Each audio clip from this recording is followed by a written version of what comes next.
This is an overview of Gauss's law, assuming that you already have seen the presentation about it in class. Remember that Gauss's law says that the flux, which is the integral over a closed surface of the electric field vector dotted into the little differentials of area on that surface, is equal to the charge enclosed over epsilon naught. That charge enclosed means the charge that is inside the volume enclosed by the surface used to evaluate the flux. There's also a differential form where the divergence operator, the gradient dotted into the E field, is equal to the charge density rho divided by epsilon naught. This says that the E field diverges from the source charge density, and it's that divergence of E from the source that explains why the integral of the flux is determined by the charge enclosed. These problems are entirely about interpretation. You need to identify the symmetry of the charge distribution, then choose a Gaussian surface with that symmetry.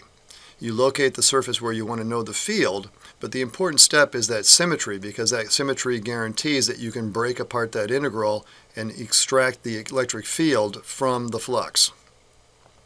The developing step is to evaluate both sides of this expression. The left-hand side depends only on the symmetry you're looking at. The right-hand side requires thinking. Once you've done both of these steps, you can then just solve for the field. But before we do that, first look, is the point I care about in a conductor? If so, the field is 0. I won't repeat this because we've already gone over this in a separate video. The important detail is that in the conductor means in the metal. If you're actually inside the conductor, the answer will depend on what is going on in the conductor. If there's a charge inside that conductor, the field might not be 0 there, but it will always be 0 in the metallic part of the conductor.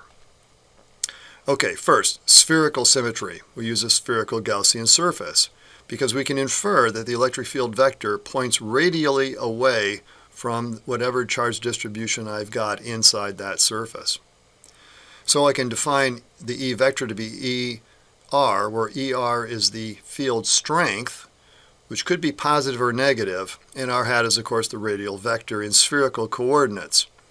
What we can infer is that that field strength is constant, independent of either theta or phi.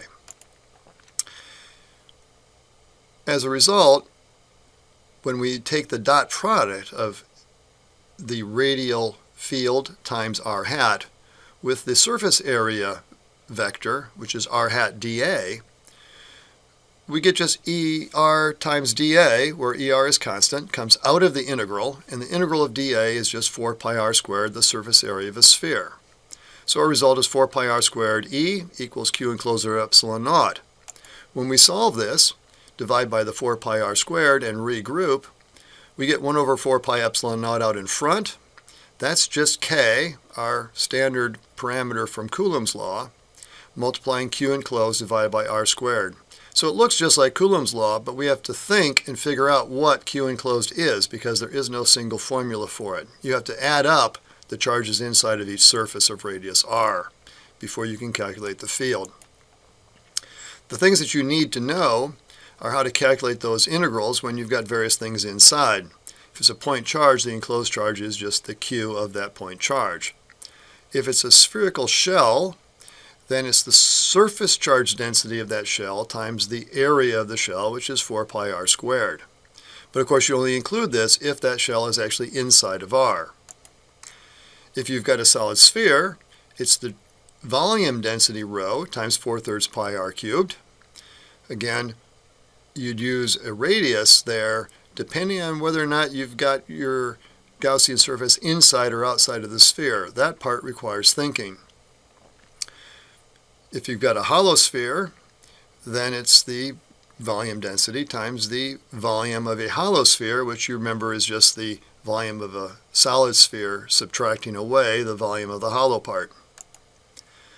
For a cylindrical problem, one with cylindrical symmetry, which is also called axial symmetry because it's symmetric around an axis, usually chosen to be the z-axis, use a cylindrical surface. We'll assume that E again looks like a field strength ER times R hat, only now R hat is the radial vector in the plane, in the R theta coordinate system in a plane with the z-axis normal to that plane. that field strength will be independent of both theta, the angle in the plane, and z, your height along that axis. Once again, the field vector is ER times R hat. The area vector is R hat times dA. So the dot product just gives you ER dA, where ER, the field strength in the radial direction, is again constant, comes out of the integral.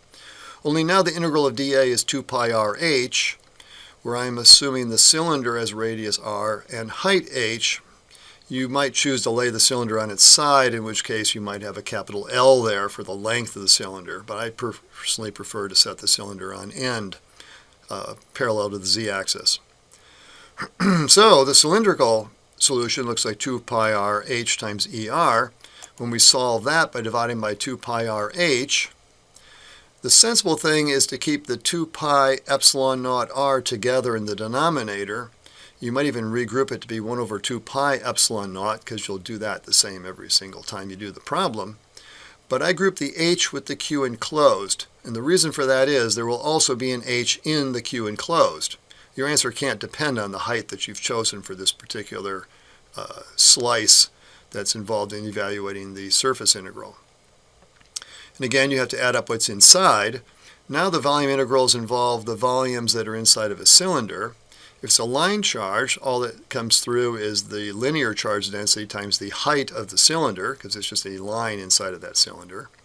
If there's a shell that's actually inside of the radius little r, it'll be sigma times the area of the cylinder, which is the circumference times its height, 2 pi r h. If you've got some kind of solid thing inside, it'll be the volume density times the volume of a solid cylinder, which is, of course, an area times a height, pi capital R squared h, or, of course, the area of an annular disk or a washer, depending on how you've learned to describe that particular shape.